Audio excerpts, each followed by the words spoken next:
नमस्कार। आज हम आपको वायु प्रदूषण से तो अस्थमा होता है, दमा होता है, सांस लेने में तकलीफ होती है, उसके बारे में जानकारी देंगे। इसके लिए हम आपको 4 चीज़ें बताएंगे। सबसे पहले आपको जो है आपका डाइट क्या हो, आपको उसके लिए कौन से आसन करने हैं, कौन से प्राणायाम करने हैं और कौन सी चीज़ें नहीं करनी है। तो अस्थमा में क्या होता है कि अस्थमा मतलब एक सांस का बीमारी है। श्वास का जब मतलब आता है तो श्वास हमारा जो है, श्वास के लिए हमारा फेफड़े मजबूत होने ज़रूरी है, श्वास नली हमारी मजबूत होनी ज़रूरी है, हमारा जो एयर पैसेज है, सांस का जो मार्ग है वो साफ होना ज़रूरी है, और हमारा जो है डायफ्राम, इंटरकॉस्टल मसल्स, लंग्स, आपका एयर पैसेज ये क्लियर होना चाहिए। एंड उनको कैसे स्ट्रेंथनिंग करना है। अस्थमा में एग्जैक्टली होता क्या है, अस्थमा क्या होता है, अस्थमा होने के लिए ट्रिगर होता है। ट्रिगर्स जो है क्या हो सकता है, ट्रिगर्स आपका जो है एलर्जी टू कोल्ड हो सकता है, ठंड से एलर्जी हो, एलर्जी टू एलर्जेंट हो सकता है। एलर्जेंट मतलब जैसे कोई पेट के पोलन, कुत्ता या बिल्ली जो अपने घर में रखते हैं उसके जो पोलन्स होते हैं उनसे हो सकता है, कांग्रेस ग्रास से हो सकता है, घास की।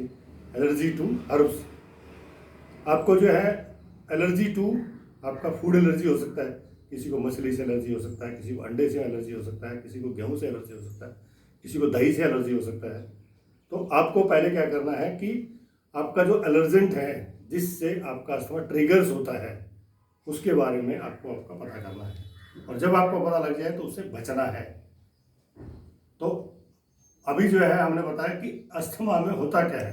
अस्थमा मतलब दमा, दमा का मतलब क्या है कि श्वास नली हमारी संकीर्ण हो जाती है, श्वास नली सूज जाती है। श्वास नली इतनी सूज जाएगी कि हमारा सांस लेना और छोड़ना दूभर हो जाएगा। तो उसके लिए जो है हमें क्या करना है कि हमारी श्वास नली में सूजन ना हो, हमें एलर्जेंट से लड़ने की ताकत मिले, हमारे फेफड़े मजबूत हों, हमारा जो है डायफ्राम और इंटरकॉस्टल मसल्स आपका स्ट्रॉन्ग हो। उसके लिए आपको करना होगा योगा।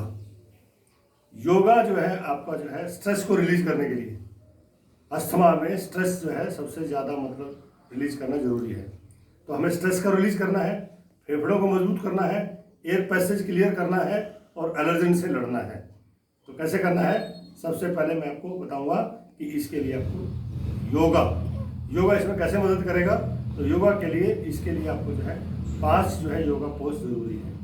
एक तो क्या है, अधोमुख आसन यानी डाउन डॉग पोजिशन। आपको जो है दूसरा आपको क्या रहेगा इसके लिए, कैट एंड काउ पोज, आपको जो है मर्जरी आसन, और तीसरा जो है क्या रहेगा, धनुरासन यानी बो पोज। फिर आपको क्या रहेगा इसके लिए, आपको भद्रकोणासन, आपको जो है अपना भद्रकोणासन करके तितली आसन आपको जिसे बोलते हैं। फिर उसके बाद आता है आपका गोमुख आसन और वक्रासन यानी ट्विस्टिंग ऑफ योर ट्रंक। तो ये जो 5 आसन मैंने बताए हैं, उसके बाद आपका जो है आता प्राणायाम। 5 प्राणायाम इसके लिए जरूरी हैं। प्राणायाम कौन से हैं, आपको 5 प्राणायाम। सबसे पहला प्राणायाम होता है अनुलोम विलोम, भस्त्रिका, कपालभाति, भ्रामरी और आपको जो है मेडिटेशन। तो ये 5 आसन, 5 प्राणायाम, और आपको जो है एलर्जन से बचना।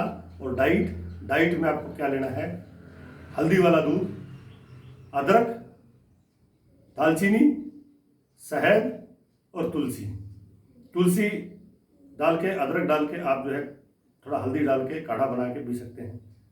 गर्म शरीर को रखना है, और उसमें क्या है, अदरक और शहद। अगर आपको खांसी है तो थोड़ा शहद का और अदरक का जो है गर्म पानी में डाल के पी सकते हैं। इसलिए जो है आपको जो है, जब बचना क्या है कि जो ठंडा है, दही है, फ्रिज का खाना है, बासी खाना है, आपको चावल है, आपको उन चीज़ों से बचना है। तो अभी हम जो है आपको डेमो करके दिखाते हैं कि आपको जो है आसन कौन कौन से करने हैं। तो सबसे पहले आप खड़े हो जाइए। अब खड़े होने के बाद में आपको हम बताएंगे कि सबसे पहले अधोमुख यानी आगे की तरफ मुंह करना है आपको।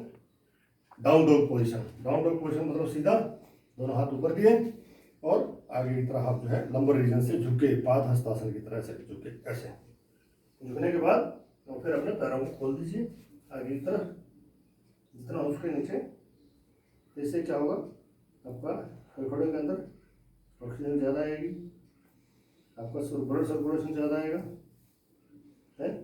उसके बाद आप ऊपर जैसे गए थे वैसे आ जाएंगे, फिर आपका जो है नीचे आ जाएंगे।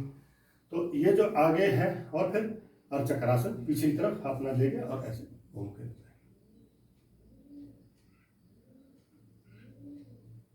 सीधा, फिर अपना ऐसे आगे, और यहाँ से twist your trunk left and right,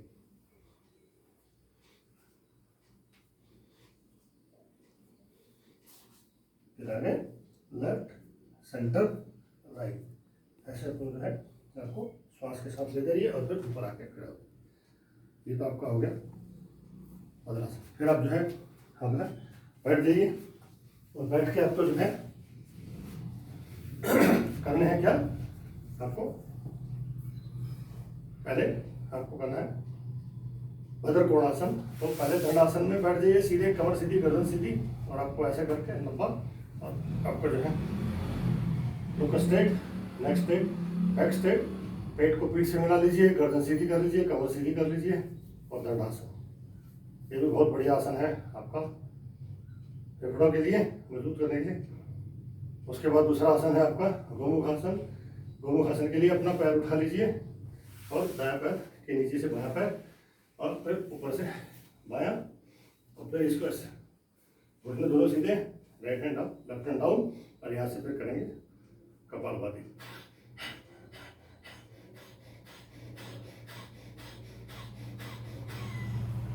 Up and down, change, up, now raise your left, right hand left, place it under your neck, left over right, and then दोनों एक साथ, then left hand up, hold, keep your back straight, chest straight, and start Kapalabhati.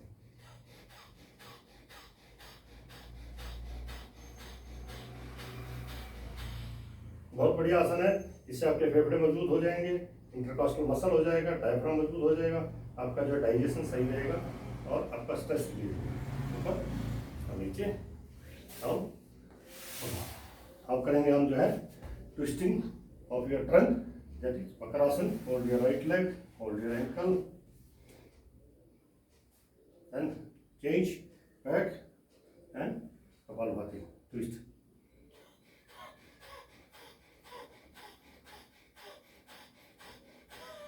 While coming back, first your head and eye, then your left hand and right hand. Change. This time, hold your left on your knee, hold your right knee, raise your right hand, take it back and twist your trunk and Kapalabhati.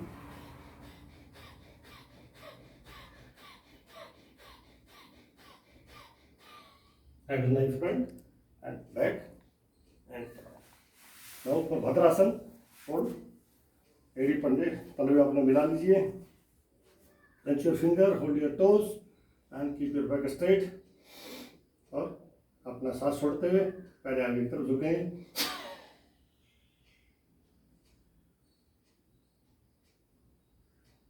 Inhale up, and उसके बाद butterfly तितली आसन। Keep your back straight, neck straight, और आपका जो है तितली की तरह से अपने पैरों को फड़फड़ा लीजिए। बटरफ्लाई, एक्सेल, इसके बाद आपको जो है वज्रासन में बैठना है। वज्रासन में बैठने के लिए आपको जो है नीचे सीट एंड सिट डाउन। इससे आपका डाइजेशन सही हो जाएगा। जो आपको गैस बनती है, आपके फेफड़े आपके परेशान करते हैं, उसके लिए बहुत बढ़िया रहेगा। तो पहले आपको जो है यहाँ वज्रासन में बैठ के और सांस लेना है डायफ्राम से ऊपर। Bhastrika, inhale deeply, exhale completely.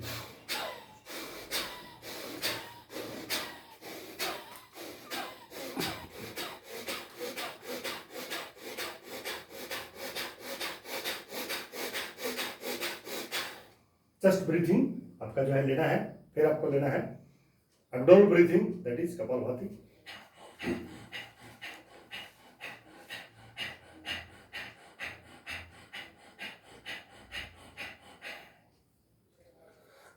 Kapalbhati किया, आपने भस्त्रिका किया, उसके बाद आप जो है ना आपका नासिका मुद्रा बना लेंगे। And close your right nostril, inhale from the left, Close your left, exhale from right. Inhale from right, exhale from left. विलोम, अभी हम करेंगे अनुलोम, लेफ्ट से सांस अंदर, लेफ्ट क्लोज, राइट से बाहर, राइट से अंदर और लेफ्ट से बाहर। नाड़ी शोधन इसका जो है और स्लो होता है, धीरे धीरे सांस लिया, सांस रोक दिया और राइट से सांस निकाल दिया, राइट से निकालने के बाद होल्ड किया, बाह्य कुंभक,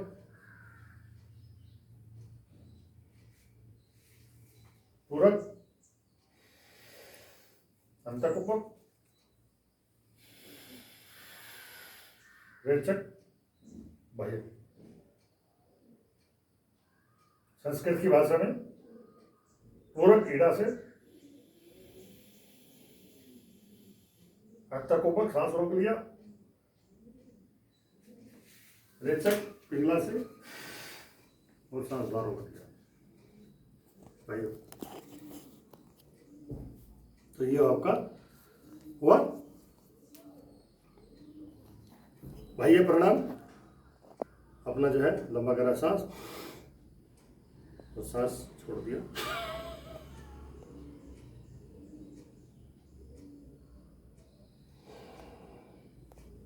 बराबरी अपना जो है कान में लगा के और हमिंग साउंड,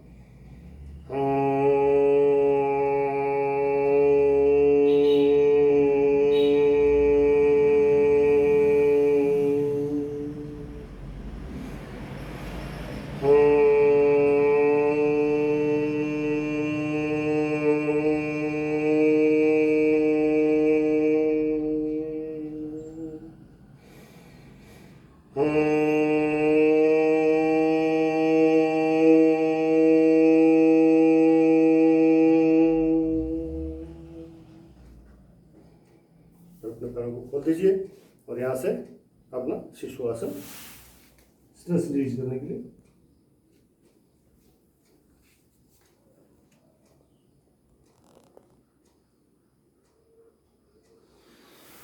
वापस। उसके बाद आपको जो है करना है कैट पोज, सांस छोड़ना, ये सांस भरते हुए कैट की तरह से सीना